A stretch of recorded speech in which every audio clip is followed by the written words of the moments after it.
Une première chose, c'est qu'il y a de plus en plus d'achats qui se font non pas seulement en boutique, mais en ligne et aussi dans une logique cross-canal, donc soit en boutique et aussi en ligne, donc un mix.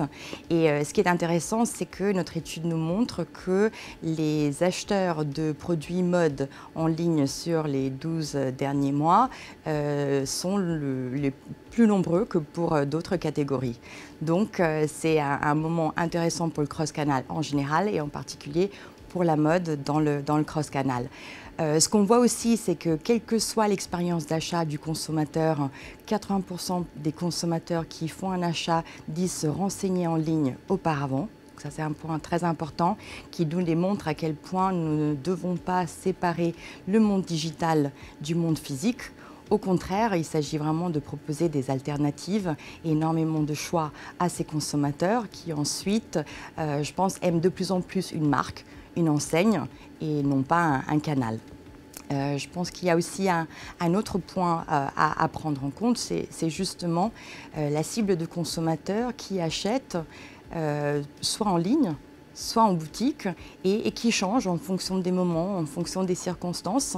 Nous voyons par le biais de nos études et aussi de notre travail sur nos clients que c'est une catégorie qui dépense plus sur les achats de chaque marque et donc c'est une catégorie à laquelle en particulier il faut proposer énormément d'alternatives et un choix vaste.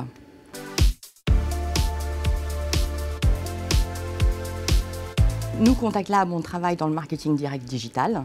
Donc, on a une vision du monde qui est très liée au marketing direct et en particulier au marketing direct par l'email.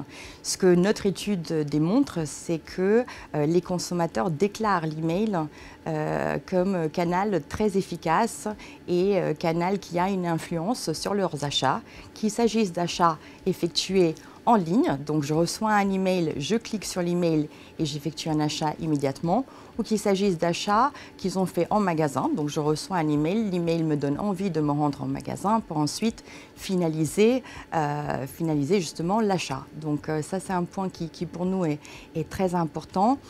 Si on regarde en termes de chiffres, 57% des acheteurs qui sont inscrits à une newsletter parle d'email comme de canal efficace, alors qu'on est à moins de 40% pour les réseaux sociaux, par exemple. Donc ça, c'est très important.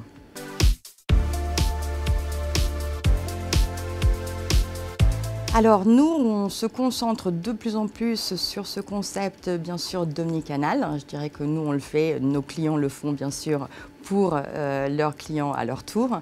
L'idée, encore une fois, est de plus en plus d'utiliser l'email pour personnaliser le dialogue avec chaque consommateur en prenant en compte ses préférences d'achat. Donc qu'il s'agisse d'une personnalisation par type de produit, par tranche de prix, par moment de l'année. Et je pense qu'il y a énormément de choses qui peuvent être faites par le biais du digital et qui ont une influence en termes de chiffre d'affaires sur l'ensemble du canal de distribution.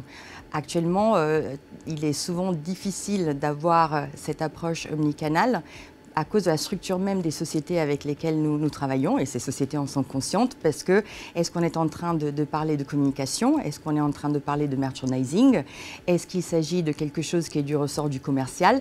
Il s'agit un peu d'un mélange de tout, mais on voit que de plus en plus au sein des entreprises, il y a de la collaboration autour de ces sujets, justement pour ne pas trop séparer chaque partie du parcours du consommateur en compartiments différents, alors qu'il s'agit en fait d'une expérience qui doit être fluide pour ce consommateur cross-canal ou omnicanal.